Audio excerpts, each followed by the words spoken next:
All right, folks, welcome to Allergic to Silverware with me, Mark Forker, and Keith Cowan. So we decided to throw our hat into the podcast ring here. So whether or not any of you will have any interest in listening to us, I'm sure we'll soon find out. But look, we're just going to chat a little bit in the first couple of episodes about our time at Harps together, and then hopefully in a few weeks we'll get on some guests that will be of actual interest to you to share their experiences in the League of Ireland and playing across the water in England. The thing I found when I left Harps and I went to Institute was like, obviously the travelling was huge. Obviously I didn't have to take, obviously when I played for Harps you were taking a half day if you were going to Dublin or Galway or whatever, and then a full day off work on the Friday, because obviously, as we know, the majority of teams in the League of Ireland play on the Friday. So I found that it was a lot more sociable in terms of, if we were at home on a Saturday, you'd be back in Letterkenny at 5:30. If you were in Belfast, you'd be back at 7. So that's a huge probably appeal as well for you, and one of the factors, not the only factor of course, but it's definitely an appeal when you won't miss those long journeys, put it that way.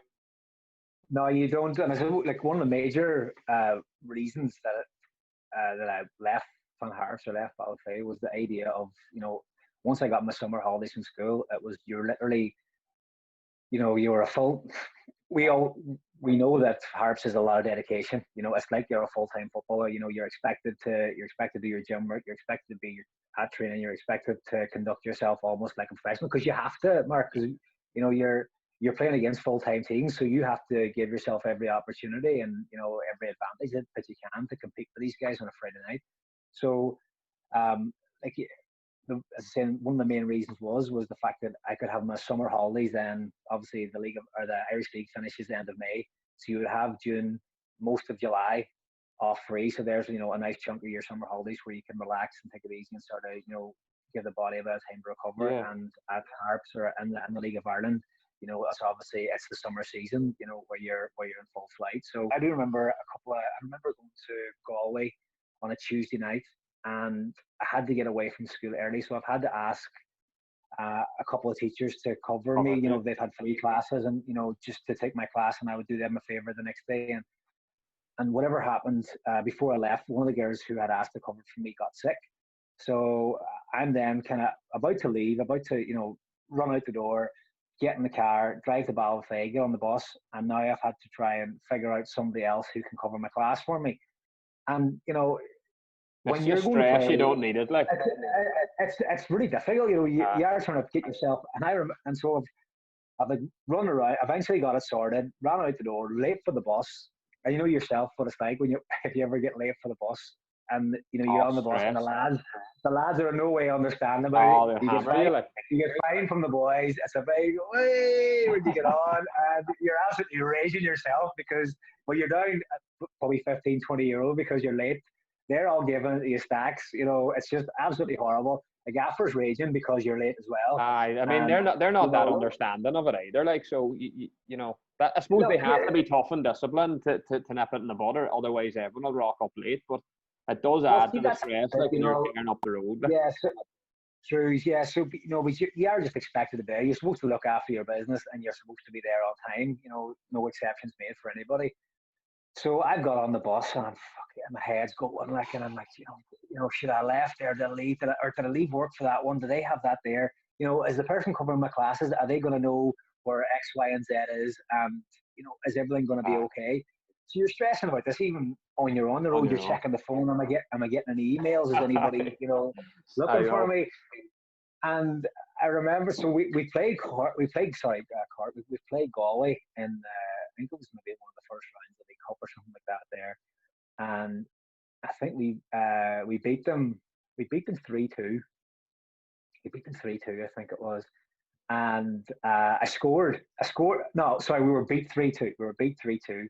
I scored one, and I set up the other, right? But apart from that, I was a bit all over the place. Were you? Right. So did you have a bit of a stinker?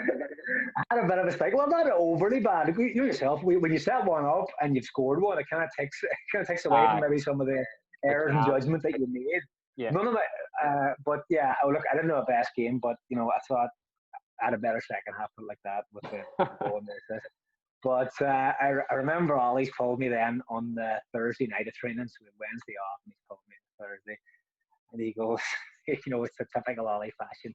I was like, he says, "You're a bit all over the place there on Tuesday night. Is everything all right?"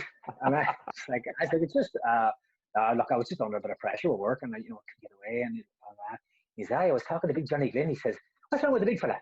And I was like, yeah, look, I know I wasn't at my best. I had a few things in my mind. And he says, "Yeah, there was 5 goals in the game, and you'd have handled every one of them." He says, "Look, get your house in order. Get your house in order. I need you right." So that was. That's brilliant. In relation to myself, I remember I was at college in Maynooth, and again, people don't know this, but I had exams obviously in May, and we had a match in Galway on the Friday against Maryview. I'll never forget it. We had 2 away matches back to back. One was on a Friday against Maryview, and the following Friday was against Limerick. And I had an exam on the Friday morning, and it was a nightmare. Like, literally, all I could think about during the exam was I need to get away in time to go and get the train from Maynooth into Dublin to then get the bus from Dublin to Galway. And then, lad, I remember getting dropped off on a taxi at Fahy's Field, and I was at the wrong place, but I could see the pitch, and I started running through the field, cut through an estate up to the pitch. I think it was beside a hotel, the Fahy's pitch, if I can remember. But I got in the dressing room at 7:10. News were all warming up, and I started the match and had a bit of a stinker.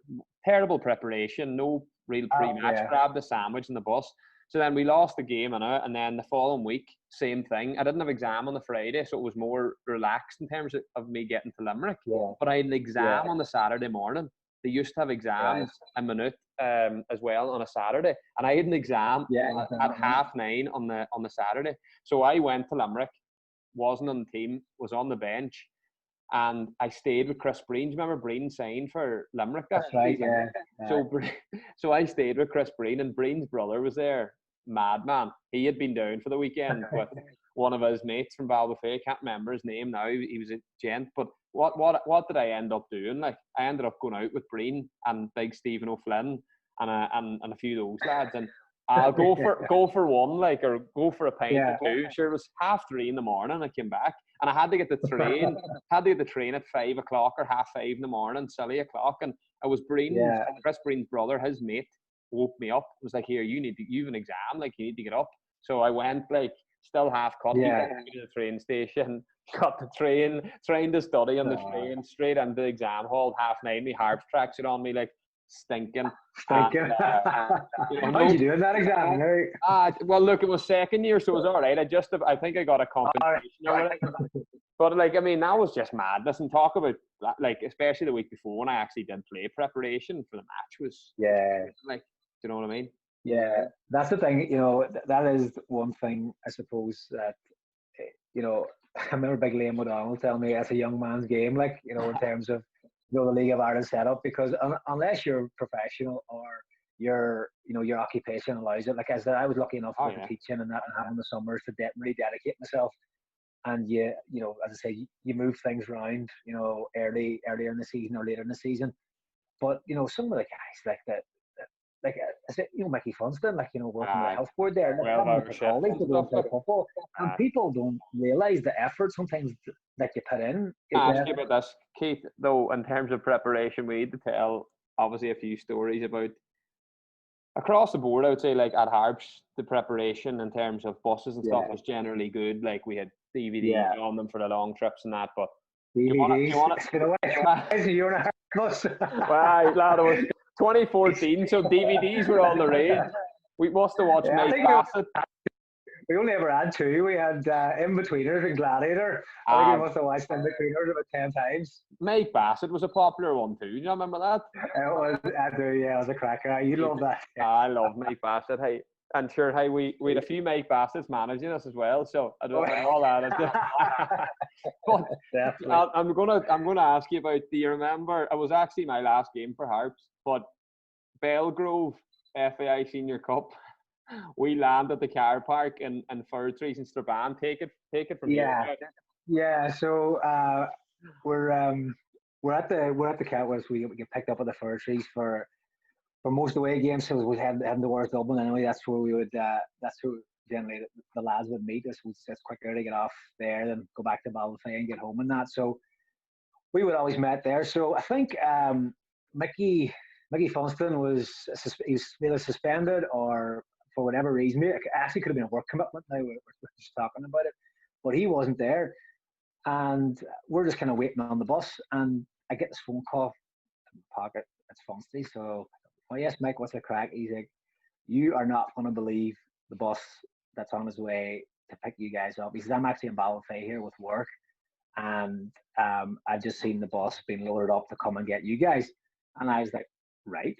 I was like, geez, sounds a bit dramatic, but okay, I'll wait. He's like, I was like, what's coming? He's not. He's like, I'm not going to ruin a surprise. I'm just going to leave it. I'm just going to leave. You'll see now shortly. So it's like, it makes me blow myself out of proportion a bit, so whatever, fine. So next thing, we're sitting there anyway. Half an hour later, usually the bus swings by, and this bus pulls up. So generally, we would get a coach, nice big coach from McGinley's or Marley's or whatever the one was. But this bus pulls up, and nobody really moves because we think it's like, it's obviously not a bus for us. It's not a bus that's going to take 20 odd lads to Dublin, coaching staff and all that there. So then we see a bit of stir inside the bus, and maybe a couple of lads get out in Harps tracksuits, and we're like, not a big chance. Is that our bus? So a few kind of sheepishly get out of the car and kind of walk over, go to get the bags out of the boot and head over. And I'm thinking, no, we're not getting that bus. Absolutely not. So on closer inspection, we head over, and it's like a 30-seater. It's got the ramp at the back to get things in. The back window smashed. All smashed, but it's kind of like it's been hit with something, and it's kind of all whited out and all cracks down through it and stuff like that. Kind of stuck my head around the door of the bus. There's beer cans rolling down. There's water. There's like beer. There's dregs of beer. Whatever's come out of those cans, there's dregs of beer. Running down, it's going down the floor of the bus. And we're like, and are asking the bus driver, the guy, the boys, this bus was in a stag party last night, and they sent it to pick you up. And we're looking at each other, and we're just like, no. Definitely not. I think by Gal was Ollie would probably met us up there at the game. It was Gal. It was James Gal. I remember who just said no. Yes. To getting on the bus. So by Gal's like, well, boys, what do you think? And we're like, no, this is absolutely ridiculous. And it's not like Big Gal was kind of he was always kind of really organized, and preparation was key, and but he didn't like lads I suppose complaining too much either. But this was. Preparation. This was awful. This was somebody just said, there must be a group of lads heading to Dublin for a football match. No idea that it was a first division League of Ireland side. They must have thought it was an under 12s, whatever. But even to send a group of lads like that on a bus, so like you were talking about preparation, hydration, drinking, getting your water before the game. No toilets on the bus, so you'd be stopping every couple of things. Obviously, guys are on different, timing when they're going to go to the toilet, stuff like that. There, absolutely horrible.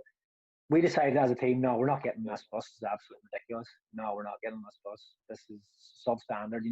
We bust our ass. We get there and training. We're not. Guys are turning up on time, doing all the extra bits, and then this is what we get. So we're like, no, absolutely not. And then we obviously kind of think, what are we going to do here? We can't get another bus now of the games and such a time. So. The guys, I'm not sure if somebody suggested, or maybe Gal suggested, or I suggested, or one of the other senior lads was just like, look, we'll drive. I said, I'll drive before I get in that bus. More just to prove a point, rather than I remember Gal James kind of said, like, let's send a message that that's not good enough, like, and he was even saying, I remember him just he kind of said, this is going to be embarrassing, isn't it, as a senior club, going to an intermediate club in the FAI Cup, coming down on that. Like, it stank of beer and all that, but you suggested, I think it was you that suggested let's just jump in the cars. Yeah, so it actually turned out, I think it was me and you. Was it me, you, and Doc? Pat McCann and Doc. Well, I don't know if Pat, was it Pat was with us? Or Pat was there. Oh, maybe Pat. We kind of cavalcade going. On the way up the road, like a player's cavalcade. I think I was in your car anyway. Yeah, I think you were. Yeah, I think from you what I jumped can in remember. right. I know, like, And it was kind of in a way, in a strange way, it sort of maybe galvanized us a wee bit because we were like, no, we're not, like, we're sticking together on this one. We're not accepting that. But by fuck are we going to go and get a result now? You know?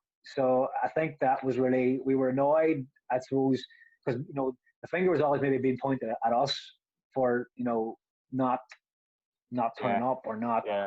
you know, giving everything. And all we expect is a bus maybe with a toilet on it that, you know, has all its windows and there's not beer running down the floor. As you say, we went down there, then got a result and all that. That was my last game. As I said, I knew my days were numbered when Damien McNulty was in the holding midfield role. Don't get me wrong, they were going to kill your spirit. They were going to kill your spirit. They want buses like that. Club standards buses playing D in the middle of the field. You can just imagine Ollie going, this will surely get rid of Farker now if I play McNulty. I'll bring you back to another famous bus story, lad, and you'll remember this right. one. When we went to Galway, we were playing Maryview, and do you remember it was like a bit of a heat wave like we had? It was in 2013. Yes. Our manager, and we had about 5 or 6 weeks of unbelievable weather, and landed Finn Park on the Friday to head off down to Galway, whatever, lunchtime. Yeah. And like, lad, it was about 25, 26 degrees, and we quickly realised that there was no air conditioning, or the air conditioning wasn't working on the bus. And say we weren't even in Donegal town, like, and Tommy McMonigal had stripped down to his boxer shorts, like. That's 100%. Yeah, and that was another. Everybody was melting, like, and we were melting. Yeah, so you had the skylight open, literally and the skylight, all air coming in. And people were taking turns, like, under the skylight to get a bit of respite for it. And you know yourself, and this isn't us exaggerated, like, and just to solidify what we're saying, Peter Hutton, as soon as we got into the dressing room in Maryview, made us all have cold showers. The freshness to get invigorated for the game. Like, literally, we all went in, and everyone had a cold shower, and we needed the cold shower. But like, you go back to preparation, and again, this isn't having to go to the club or Harps, but we went right and we played that game. We'd been on the bus for 5-6 hours when you take in stopping and Sligo for your pre-match. We were sweating buckets. It was a horrible journey down. We had to get a cold shower before the match. We went out and got pumped 4-0 off Maryview. Like, it could have been 6. But the thing is, then, like, you're after the match, and if somebody, you know, if you're interviewed or whatever by someone in the local papers, like, you're not going to be, you weren't able to go and say, oh, well, here, wait here, that's like absolute shambles. Coming down the road, the air conditioning was broken, we were all dehydrated and melting like ice creams. Like, you couldn't say that. So wouldn't have been able to use that as an excuse or anything. But, you know, people would look at that result and go 4-0 off Maryview, that's embarrassing, which it was. But, like, nobody understands, like, sometimes the preparation would go a little bit. Look, it wasn't a case. Pizza did try. I think we got a 10 men in that game as well. Did we not get a man sent off in that game? I think we did get a man sent off. I think Tommy was it Tommy got sent off, I think. He wanted to get back in for another cold shower. He was too warm. And he wanted to get the seat in the bus underneath the skylight. So that's what it was.